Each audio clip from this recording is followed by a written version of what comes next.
po-po thing is water paper, but this motherfucking Grey Goose, baby.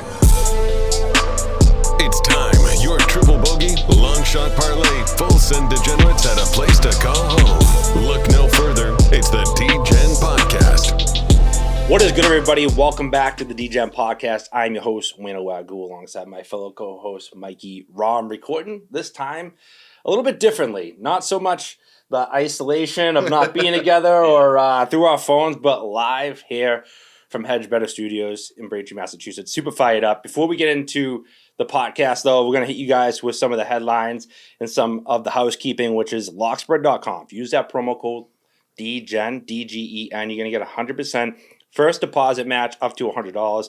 That's more money for you to cash big. In case you don't know what Lockspread is, though, it's a daily fantasy sports app that allows you to win up to 10x. That's right, I said it correctly, 10x your money just by hitting player props. You like Giannis tonight? Oh, throw him in there. You know what? You like the Joker? Throw him in there. You're going to cash. You're going to win. You're going to be happy. Also, Sunday Swagger, A1 Day 1, one of our favorites. Use that promo code DGEN15 at checkout at sundayswagger.com. You're going to feel good and look good on the golf course. And last but not least, Bully Boy Distillery here in Boston, Massachusetts. They're on 44 Cedric Street. Spring is here, Mikey. Yes. All right, spring is here. And their cocktail garden's finally reopening, all right, very shortly. Go to Bully Boy's Instagram, at Bully Boy Booze, and stay up to date with all their news and everything coming out about the cocktail garden, so you can be the first one in line to enjoy that when the season hits. Enough with the sponsors, though, Mike. We're moving on to the Red Sox. Actually, before we even get to the Red Sox, as always, how are you? What the fuck is going on? Are you excited as I am about this? Listen, it is great to be here. It's a long time coming, I think, finally, We've had very busy schedules, and now we can finally kind of get together and do this on a more regular basis. So that's great. I'm excited to get into it. The spring is here. The birds are fucking chirping. The sun is shining. It's not cold as balls out when you go outside to take your dog out in the morning. Baseball right around the corner. Excited for this spring and summer coming up. So I'm speaking to the camera now when I say, everyone listening, the Boston Red Sox are going to be absolutely dog trash this year. And there's only two people to blame, one more than the other. Chaim Bloom, John Henry. I got a lot to say, Mikey, so I'm going to let you tip off first, because my answer might be a little bit longer-winded than you. Yeah, so let's start with John Henry first. First of all, as a human being, as a person, he is such a weird dude. He's got that weird situation going on with his wife. They've got like this weird kind of dynamic. He might be getting cucked a little bit, I heard, recently, the old man cucking. So, it's a weird situation, but his mismanagement of the front office these past few years has been very bad. He's focused, it seems, on his other teams. He's very focused on his teams overseas. He's really let Chaim Bloom kind of take the reins of the Red Sox, which has not been good. So from an overview perspective, he's really kind of mismanaged the situation. But Chaim Bloom, I know you have very strong feelings about Chaim Bloom. So if you look at past years' rosters, right, and who they've had and who they've let go, it's like almost like a small all-star team. When you look at it, Mookie Betts, right, what they got in return did not translate into the same kind of value. We still have Alex Verdugo here on the Red Sox in the lineup. He's a day-to-day player. He gets you through, but he's not exactly, as we always say, lighting the world on fire, right? Xander Bogaerts, San Diego right now. That team is exactly what a lot of Boston fans want the Red Sox to be, which is a team that spends and is aggressive and gets shit done. Andrew Benintendi, right? People don't talk enough about him anymore. He is a solid player. I understand when he left here, he was slumping. He was in and out of the lineup. But he's really bounced back in a serious way. That's another name, Christian Vasquez. I really don't think that the Reese McGuire situation is any better than what you have with Christian Vasquez. With that being said, Christian Vasquez, you're getting a guy defensively that's better, and a guy locker room and chemistry-wise with the pitchers is better. And last but not least, Kyle Schwarber, right? We see him last year on what team? The World Series team that plays loses, unfortunately, but plays with the Phillies.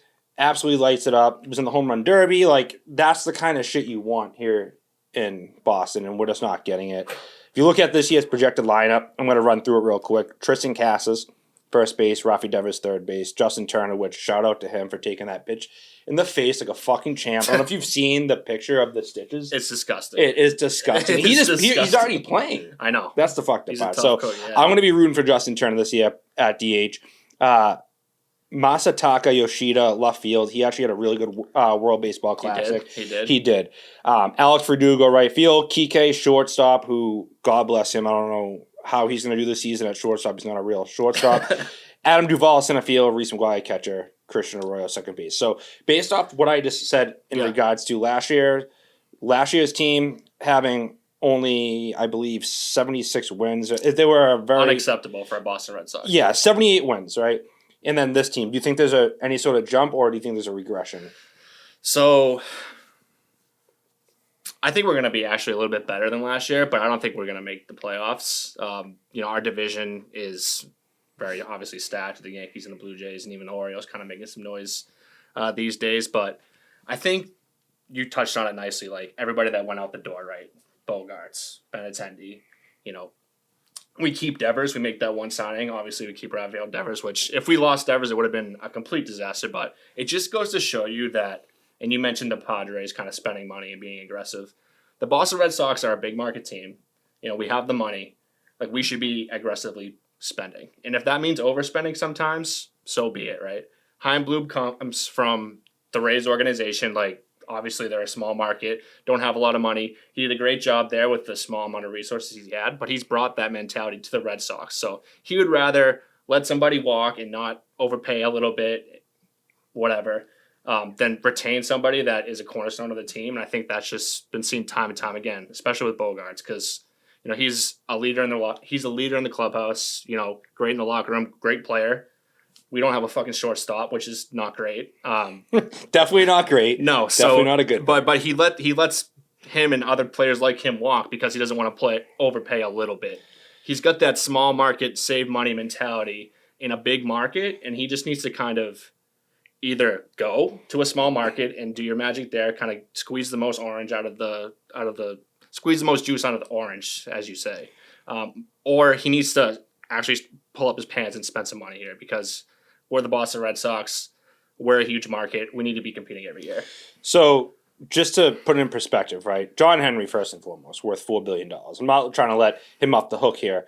But Chaim Bloom is the guy that's on the ground working, right? Getting the team together. Just an FYI, John Henry also owns the Penguins, which if you're watching NHL at all this season, you've seen that it's an absolute catastrophe over in Pittsburgh, right? He also owns Liverpool. But the Yankees are the most net worth team in the MLB at $7.1 billion.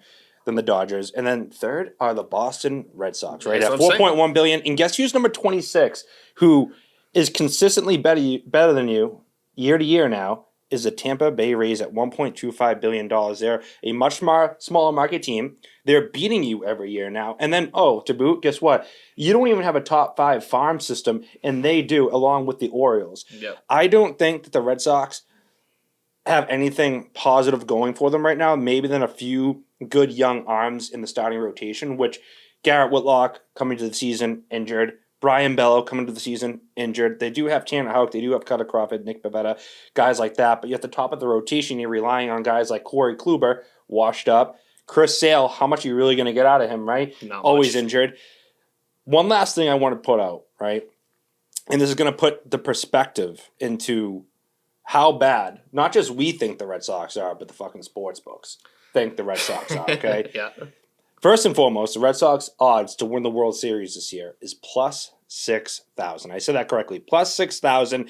Their over or under is 78.5 wins, which I believe they're going under that, Mike. I really do. I think they're like more of a 72, 73 win team. Ugh. But the number that really, as I'm looking at the sports book today, that just blew me out the fucking water, all right, is the Yankees at plus 750 have a better chance to win the World Series than the Red Sox do at plus 1,500 to win the division, to win the AL East. Yeah.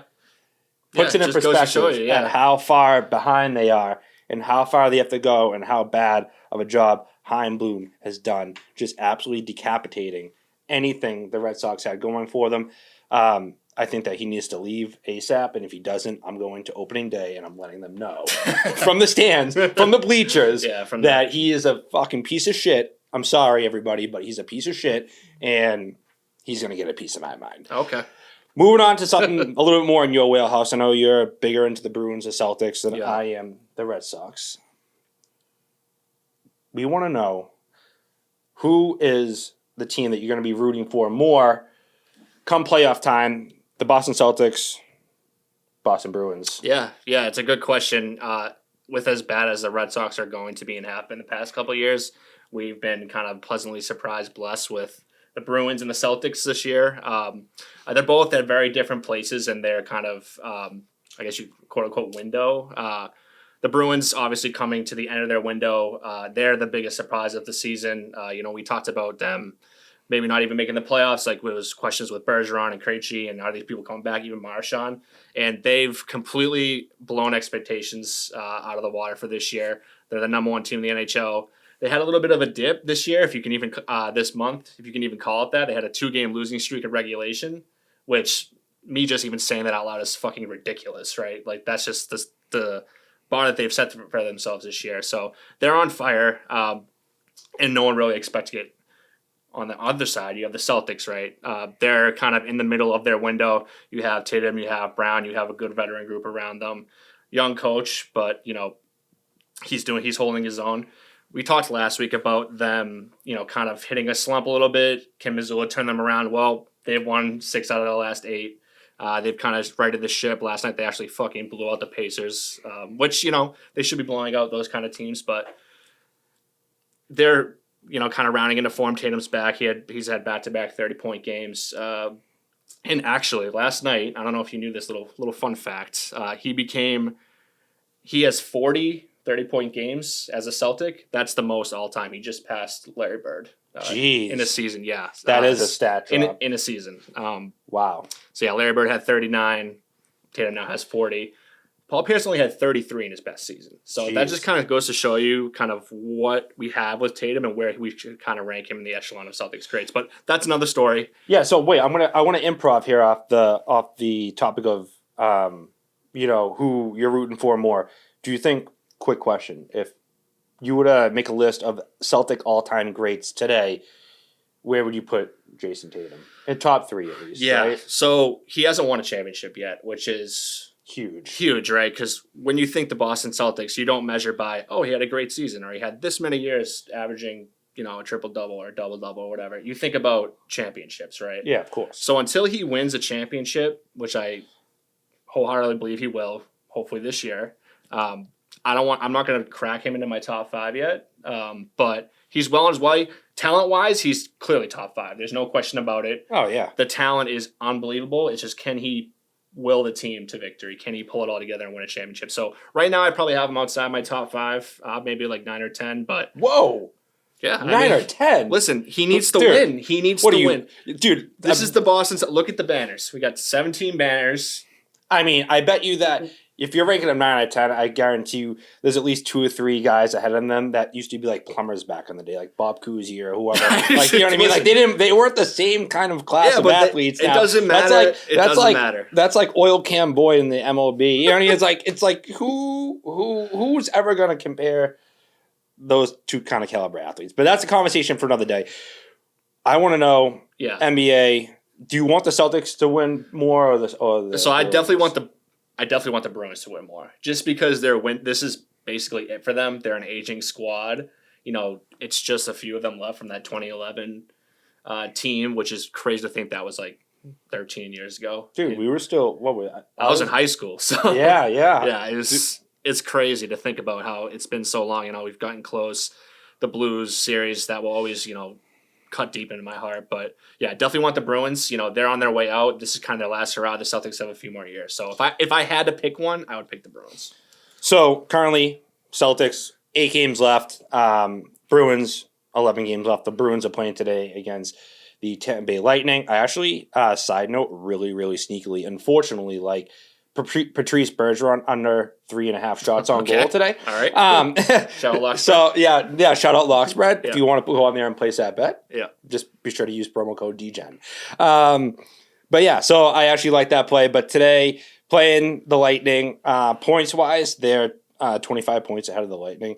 I think that the Lightning this season are really coming to the end of whatever they had going. I think that they look tired. They're playing tired based off of the team as a whole. But with that being said, I also want the Bruins to win. I'm really not a big Bruins fan, if I'm being honest. I'm not really a big hockey fan, if I'm being honest. Wayno baseball is a real thing. Oh right? yeah, I know. Wayno baseball is a week away, essentially, right? Opening day. But if I had to pick, I'm picking the Bruins for really, and I hate to do the whole piggybacking off your take, because the window's smaller. I think that we do have a larger window with the Celtics, but side note, we've seen Jason Tatum, commit to the Celtics. We're not getting that from Jaylen Brown lately. Definitely not. Jaylen Brown has made it clear that he isn't exactly the most happiest camper here in Boston. So who knows? The Celtics window might be a lot smaller than we really think because of that. There was a point in time where the Celtics, obviously, like you had mentioned, were kind of regressing. And I was really curious to see how they're going to bounce back, right? Called out Joe Mazzulla. Basically, had said he needs to make some changes, whether it's, again, something as simple as who brings the ball up the court, right? Sometimes a little change can make a big difference. Now, they're back into the 2 spot, right? They were tied or they had fell into the 3 spot behind the 76ers. 76ers now are 4 games behind the number 1 spot of the Bucks. I just think that this year is the Bucks' year to bounce back after the way they lost last season. And I think the Bucks are going to win the NBA Finals. Just an FYI, Bruins currently sitting at plus 380 to win the Stanley Cup. Celtics plus 340 to win the Finals. Would you parlay that? I already did. Yeah, it's already in. So that cash it. Yeah, cash it. Hopefully, I got a nice plus 1,800 on that. So it's just for them to both make the finals. So I kind of got in there early on that. Hopefully that hits. That'll be a big bet this year. I think that's like a pretty. What's like the overall odds for that? Roughly. Right now, or when I took it? When you took it, it was like plus 1,800. Jeez, yeah. How much you put on $100? Yeah. So I mean. Gonna get paid, baby. Let's go. We'll see. Well, one team that probably isn't gonna pay you unless you're betting against them this season are the New England Patriots. And quite frankly, I don't see enough people talking about the Patriots, about how bad they are, about how honest to goodness, like the amount of problems that team has, the amount of holes in that team is incredible, right? So I know we're all about sports betting and odds here. So one thing I want to point out, the Patriots right now, plus 6,600 to win the Super Bowl, right? I really wish I had known previous seasons what their odds were, because I can guarantee you this is probably the biggest long shot odds. I'm almost 100% positive that when I looked at these odds, they were like the bottom 6 or 7 team in the NFL to win this season. So that in itself, Patriots fans should be a little demoralizing for you, which we are Patriot fans, right? Yep. But the unbiased thing is they're horrible. And there has been some talk about D-Hop coming here, about Judy coming here. The price tag has been D-Hop, second-round pick, and a good player. Jerry Judy, first-round pick, or a high second-round pick. Currently, our wide receivers are as follows: Juju, Devontae Parker, Kendrick Bourne, and Tyquan Thornton. Your quarterback, Mac Jones, last season. When you say it out loud, it just makes me want to throw up. Yeah, like that. Well, this is not going to help to cause self-induced vomit. 14 touchdowns, 11 interceptions, averaged 214 yards passing last season. It's just okay. So now I say to you, Mikey Rom, all right, what is your expectation for the Patriots this season? Yeah, I think they'll probably finish last. I mean, especially if Aaron Rodgers goes to the Jets, which I think, the Jets have absolutely butchered that situation. It's actually comical what's going on with them right now. But ultimately, I think they will get it done. They'll just have to overpay a lot because they can't go back. The cat's out of the bag. He goes on Pat McAfee and says, yeah, I want to play for the Jets. I'll only be playing for the Jets this year. And the Packers must be, laughing because they're like, all right, we can run this up. Anyway, Yeah, I think they'll probably finish last in the division. You know, the Bills are still a kind of a wagon. I know there's questions about Josh Allen lately, and if he, you know, can get them over the hump. I personally think he was injured at the end of last year. That's kind of why he kind of fell off a cliff, but I think he comes back healthy this year, and they're still the best team. You know, the Dolphins have been making moves the past couple of years. You know, questions with Tua, but the squad around him is excellent. I mean, if you look at our weapons and his weapons, it's not even close.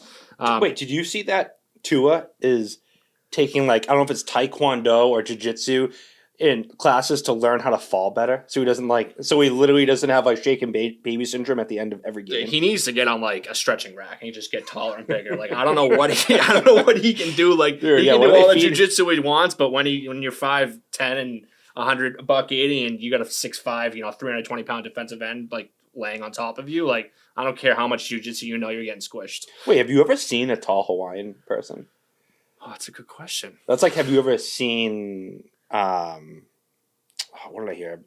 Actually, I don't want to come off racist, so Okay. I'm gonna avoid what I was gonna say. But yeah, I've never seen a tall Hawaiian person. So I don't know. I don't get it. They just stop feeding them just like pineapple and pig in Hawaii. But anyway, so I am really concerned about the Patriots.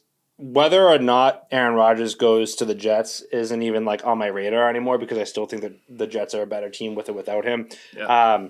The Bills, obviously juggernaut. Miami Dolphins, I honestly think they could actually win the division this year. I think that Josh Allen, for as good as he is, I think that he does a really good job at blowing games. I think that he finds ways to give up leads, to lose, I don't know. I get it. He's a very talented quarterback. I don't want to like tear him apart too much, because, I mean, sometimes the guy that you're hating on is better than the guy you have, a.k.a. Mac Jones. So I just think that the Miami Dolphins are going to be the team this season. As long as Tua stays healthy in the AFC East, I think that the Patriots, win total-wise, I honestly haven't even looked at the schedule, okay? Win total-wise, I really don't think they have any more than 6 wins this season. Yeah. In their current status, right? Yeah, it's looking pretty grim. And I know we're both big Patriots fans, but you got to call the facts like they are. One thing before we move on, just to compound on like the Patriots like woes lately, they've lost some people on defense. Devin McCourty obviously recently retired. Did you hear him talk about Steven Belichick? I didn't, no. Yeah, so just to kind of compound on a kind of, obviously we have our issues with on-field, talent and personnel, but the coaching staff, a lot's been made of kind of that situation as well. But Steven Belichick, Devin McCourty goes on a show and says, basically Steven Belichick came as a safeties coach a few years ago.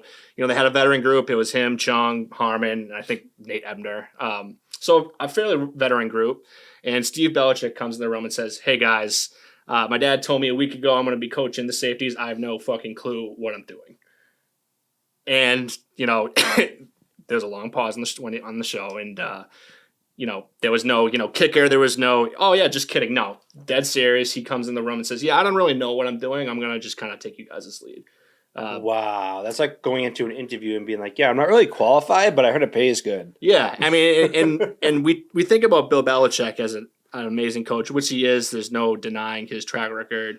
But just seeing that type of like weird nepotism on a football team is very, very weird. And I'm surprised Devin McCourty came out and said that. He's obviously been a longtime Patriot. I'm sure that he got a call or a text from people inside the organization like, hey, why should you do that? But I just had to bring that up because it just kind of shows the on-field issues are just as bad as the off-field issues, it seems. Well, I think we've heard, not just between the two of us, but we've heard from other people, whether it's the Sports Hub or other people in the local area that talk about the Patriots a lot, how basically Bill Belichick, the older he's getting, the people that he's hiring and bringing on staff are people that aren't going to challenge him, right? His buddies, his friends, his family, right? That are going to say, yes, Bill, right? They're going to give the yes answer, and then they're going to just fall in line. They're going to do as he says, a.k.a. Matt Patricia, who is no longer with us, Joe Judge, which he can go fuck himself, and so forth. So, yeah, I mean, the Patriots as a whole, you bring up the coaching staff as well, have a lot of holes in their team. They're the worst team in the AFC East. I'm sorry, everybody. I'm sorry, New England. There's a lot of work to do here in New England, and it's not happening anytime soon. But in the meantime, in the immediate future, Mikey, the Elite Eight. Let's talk some Happening today, Yes. Saturday, happening tomorrow, Sunday. Mikey March Madness. Mikey March Madness had... Listen, Wait, before you go, it's been a very up and down season for Mikey March Madness, but the Elite Eight is where we turn it around. You know, we had a strong round of 64. I got my dick blown off round of 32. Sweet 16, meh. The Elite Eight is where we boys become men. This is where you make your money. So excited about these picks. so I was actually asked the other day, why Wayno Wagyu? Like, why? Like, how did Wayno Wagyu come into the atmosphere? And I said it like this, you know, my picks, my bets, they're not sirloin, they're not New York strip, they're not porterhouse, they're not ribeye, they're Wagyu. They're the best. Okay. They cash, and my picks for the Elite Eight are gonna do just that, Mikey. Okay. All right. Why don't you run through? So we'll start with FAU, right? Number 9 seed. They just came off a win against Tennessee, number 4 Tennessee. Playing number 3 K-State. K-State -2 today. Total sitting at 144.5. FAU, you can catch them at plus 115 on the money line. Where are we at with it? Yeah. So FAU is a good story. You know, we always like to see larger seeds kind of make it to the final rounds. But I think okay, you made the Elite Eight. It's time to kind of go back to where you need to be. Kansas State is this team of destiny here. I think they have a chance to win it all. They play together. They play great defense. Offensively, they can get it done. And they're a really likable bunch. I think they're in a good situation here with FAU. You know, FAU is a smaller team, you know, a smaller school. You know, it's a great story, but we saw it with Princeton last night. They got their fucking dick blown in. You know, these teams can make a little run, but eventually talent's going to win out. So I love Kansas State -2. I think that's probably the bet of the weekend. Yeah, K-State -2 is what I also had. I think that Marquise Noel is an absolute dog. Yeah. Absolute dog. Yeah. Senior, you don't ever see a senior really anymore, right? Like at least like a prominent one, right? Usually like they're waiting out their years. Yeah. And it's like riding off into the sunset. He is just like taking literally the bull by the horns. Shout out Dwight from Dodgeball, taking the bull by the horns and just willed this team into the Elite Eight. Yeah. I love Marquise Noel. Sneakily though, 7.5 assists. I like the under today for him. 7.5 assists under. I think that he's going to be shooting the ball a lot. So do you like the over for points then? I think the number at 144.5 is like spot on. I think like it's super sharp. I think the books have this one down to a T. I think it's going to be a high scoring game. Obviously, look at the total, but I think that the total I'm staying away from. But K-State -2, love it. Marquise Noel under 7.5 assists, love it. Michigan State played at FAU last round, right? Yeah. And FAU played really, really good. So I'm anxious to see how it's like a totally different style team in K-State, how they play against them. But I love the -2. Moving on, number 4 UConn playing number 3 Gonzaga. UConn -2.5. 153.5 is a total. Gonzaga plus 115 on the money line. Where are we at with this one, Mike? Yeah, so this game is where my betting heart gets in the way of my brain. So I've lost Gonzaga every round this tournament. I can't get on the right side of them. I can't seem to figure them out. They're my fucking most hated team in the tournament. Besides Furman, shout out Furman, fuck you. So yeah, I'm going with UConn here. They can score the basketball with anybody, right? You know, they've really been efficient with their scoring. The first game they did not shoot well, but these last couple games their shooting percentage has been much, much better. And I just think that it's going to be too much for Gonzaga. Gonzaga is a team that's kind of always there. You know, you think college basketball, you think like random teams, you think like Wichita State, you think Gonzaga. They're like one of those teams, Xavier.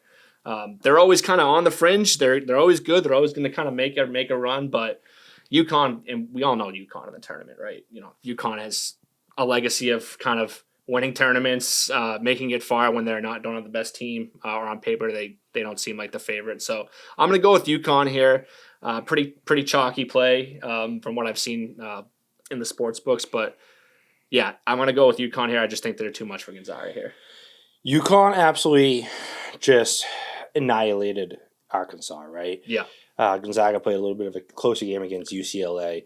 Both of them were high-scoring affairs. I think you're going to get a lot of points in this one, more so than any other game, which is reflecting the total, 153.5. It's a ridiculous total. Guess what? I like this up to like 156. Today. Under. I think that the total is going to smash here. I think the smash spot for this game. I think that in terms of the slate, this is my number 2 favorite pick outside of the K-State -2. So I'm actually going to lock up the 153.5. As crazy as that sounds, all right. I think that a lot of people are going to say exactly what you're saying. They're going to say that total's too high, right? And it's going to cash. So okay, all right. Lock it up. Moving on to the third game of the slate, Creighton, who I actually had going into the Elite Eight, so shout out to that. They're favored today at -1.5 against San Diego. 133.5 is the total. San Diego plus 105 in the money line. Creighton coming off a victory over a Ivy League school, Princeton, right? And San Diego coming off the big upset of Alabama. Is San Diego riding an emotional high here and they get through this game and upset again Creighton?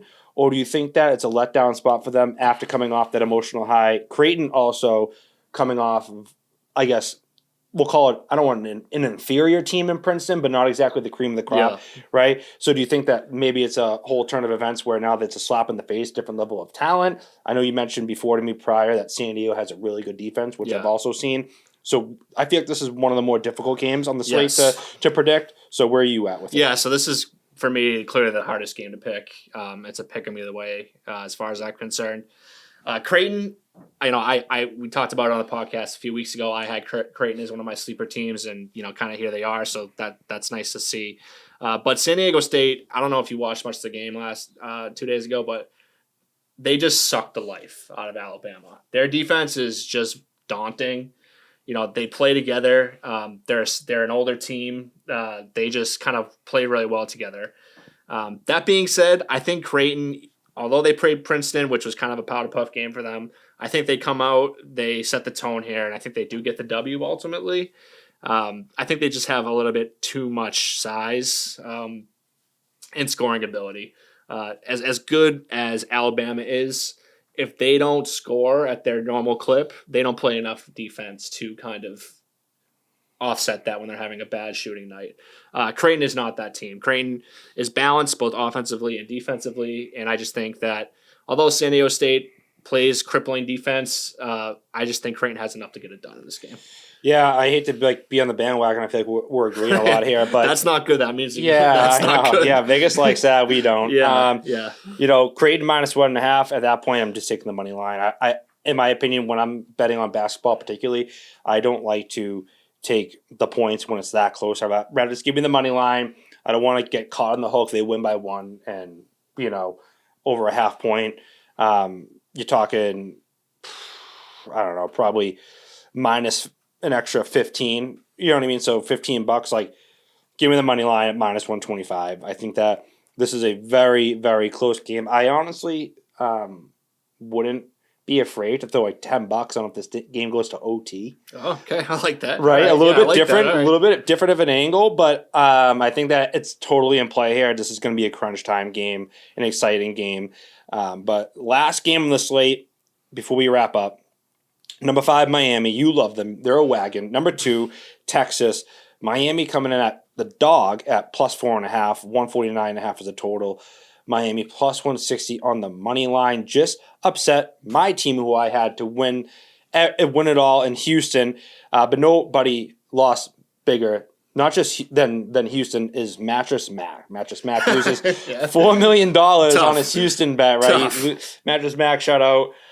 Man, I hope you had some insurance on that bet, because what he does is, in case anybody doesn't know, Mattress Mac, when he places these crazy bets, it's to cover usually a promotion that he has at his company. Yeah. So say if it's if you've seen it with the Red Sox, right? If the Red Sox win the World Series, everyone's free furniture. Yeah. But he hedges it with a bet, so that way if the team wins, the bet that he hedged, that cash pays for the furniture. Right. Right.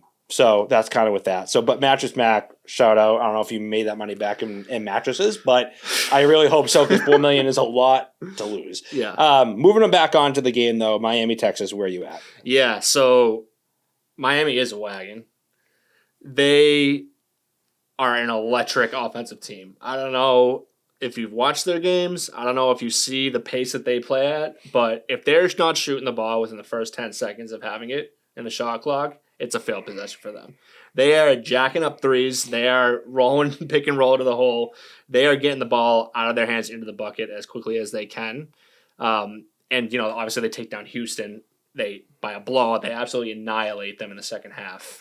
Just an incredible feat for them. I think their line is a rat line, though. I don't know why they're plus 4.5. It doesn't make sense. I think they should be closer to maybe like +2, +1, maybe even pick them. So that line is the rat line to me, but I'm still taking them. I'm still taking Miami plus 4.5 because I'm an idiot and I like Miami. So I feel like that line is totally the line that will get a lot of people. I think that if you're if you're taking Miami, then you have to tease it to like 6.5 because I think that what's going to happen is they're going to be covering the 4.5 all game, right? It's going to get down to the last like fucking 45 seconds of the game, and they're going to start fouling Texas to throw them to the free throw line, and then what's going to happen is going to be a backdoor cover for Texas, and everyone's going to be like, what the fuck, Miami should have covered, blah, blah, blah. End of story, right? We've seen it a million times. So I think that I only take Miami on the plus 4.5 if I'm buying points up to 6.5. With that being said, I'm not taking Texas at 4.5 either. I'm teasing them down. So either way, no matter which way I go, I'm only teasing these lines.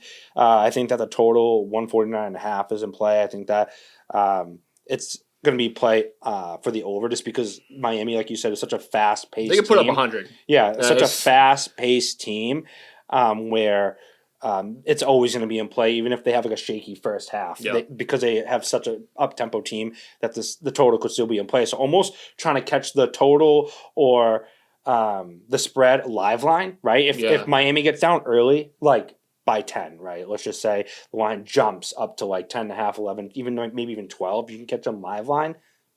I'll take that all day, right? Yeah. That's an easy cover. Well, that's the episode. Mikey. In the books. Yeah. First one in the studio here at Hedge Better. Yep. Thoughts? Yeah, it's great. Excited to kind of get out of the cave and get into this nice studio. Thank you, Hedge Better, for hosting us today. But yeah, excited for the Elite Eight. Hopefully I can cash some bets. Hopefully I end the tournament on a positive note. I'll be watching the games tonight. I am excited to see if my Wayno Wagyu name cashes after I just totally hyped that up and not feeling 100% confident about my picks. So it's going to be Wayno Tofu if it doesn't cash. I'm a Wayno Tofu. I think more like a Wayno dry steak, like a well done burger. Oh, it sounds I don't know if I'm going to put myself in the category of vegan, but let's not forget, obviously, this podcast presented to you guys by LockSpread. Go to lockspread.com. Use that promo code DGEN. You're going to get a 100% deposit match on your first deposit of $100 or less, whatever. 100% deposit match either way. SundaySwagger.com. Go to SundaySwagger.com. Golf season is right around the corner, right? You're getting into golf this season. Playing next week.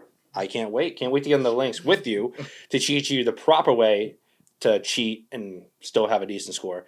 But SundaySwagger.com, use that promo code DGEN15. You're going to get 15% off your entire bag at checkout so you can look good, feel good, all while you're losing all your golf balls. Yes. Last but not least, Bully Boy Distillery. Guys, even if you can't get to the distillery, right, even if you can't get to the cocktail garden anytime soon, they sell their spirits in all the local packages, and if your package store does not have it, well, I guess they're fucking sleeping on them. So, check it out, enjoy them responsibly, and that is that. Yeah.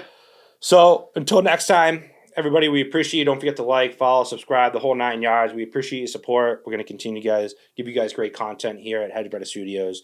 So until next time, peace. Peace.